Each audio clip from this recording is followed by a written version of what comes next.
안녕하세요. 생각하는 신앙생활. 오늘은 저는 왜 열심히 살지 못할까요? 라는 질문에 대해 함께 생각해 보자 합니다. 언뜻 이 질문은 신앙과 관련이 없어 보이기도 하는데요. 사실 이 질문이 다루고 있는 주제는 신앙의 중요한 핵심과 연결이 되어 있습니다. 이 질문을 저한테 한 친구는 학원 선생님이나 주위 친구들로 인해서 공부 자극을 많이 받고 있다고 했습니다. 그런데 정작 책상에 혼자 앉으면 그만큼 절실하지도 않고 열심히 공부하지는 않는 것 같다고 하더라고요. 그 친구 표현을 따르면 저는 엑셀을 조금만 더 밟았으면 좋겠어요 라고 했습니다. 이런 자극은 크게 말하면 자기 개발의 한 종류라고 할 수 있겠습니다. 눈에 보이는 목표를 제시하고 전략을 수립하고 동기를 부여하고 또 자극해서 움직이게 하는 것들입니다. 물론 이런 방법이 사소하다고 제가 폄하하고 싶지는 않아요. 자기 개발도 삶의 중요한 원리를 다루고 있고요. 또 삶을 잘 살 수 있는 좋은 전략을 주고 있기 때문입니다.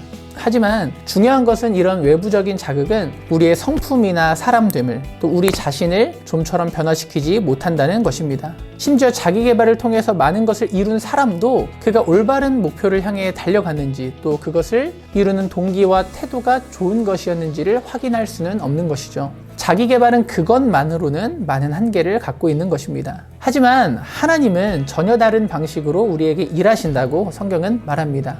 외부에서 자극을 주고 목표를 제시하면서 밀어붙이는 것이 아니라 하나님은 우리 안으로 들어오셔서 우리 안에서 일하신다는 것입니다. 빌립보서 2장 13절입니다. 너희 안에서 행하시는 이는 하나님이시니 자기의 기쁘신 뜻을 위하여 너희에게 소원을 두고 행하게 하시나니.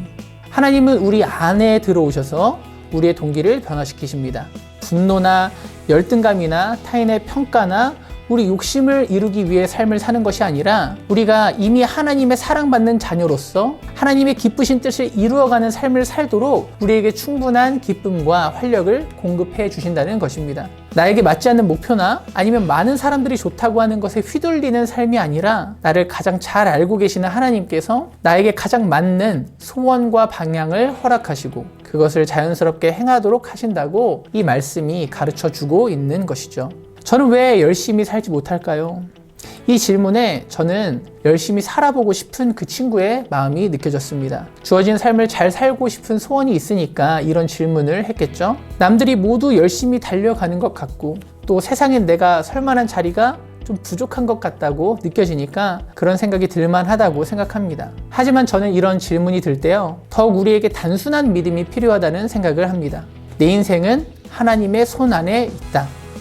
그 하나님이 지금도 내 삶을 인도하고 계신다. 하나님은 우리를 두려움과 불안으로부터 구하고자 하십니다. 그래서 우리를 나태하게 하고 방임시키는 게 아니라요, 모든 수고와 짐, 너가 질 수 없는 모든 수고와 짐은 내가 져줄 테니까 너는 내 안에서 자유롭고 담대하게 살아보라는 그런 주님의 뜻이 있는 것입니다. 그래서 예수님이 수고하고 무거운 짐진 자들아 다 내게로 오라 말씀하신 것이죠. 사랑하는 여러분, 두려움과 불안을 내려놓으세요. 우리 인생은요, 그냥 무조건 제일 빨리 달려가는 게 중요한 게 아니라 하나님의 속도와 맞을 때, 하나님의 뜻을 이룰 때 가장 자연스럽고 좋은 것을 이루는 삶이 되기 때문입니다. 짧게 마지막으로 두 가지만 조언을 나누고 마치도록 하겠습니다. 하나는요, 성실함과 꾸준함을 준비하라는 것입니다.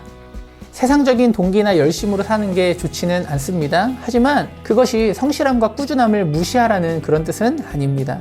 하나님은 믿는 사람뿐만 아니라 믿지 않는 사람도 다 포함해서 모든 사람에게 일반적인 법칙을 허락하셨어요. 약속과 원칙을 지키는 것, 성실과 진실함으로 충성을 다하는 것, 의도적으로 노력하고 꾸준히 행하는 것, 이 모든 덕목은요, 다 좋고 선한 것입니다. 만일 지금 구체적인 목표나 방법을 찾지 못하겠다면, 또 열심을 낼 수 있는 열정이 아직 스스로 잘 일어나지 않는다면 기본적으로 내 삶에 주어진 과제들을 성실하게 하고요, 꾸준하게 노력하는 것이 몸에 배도록 연습하는 것이 필요합니다.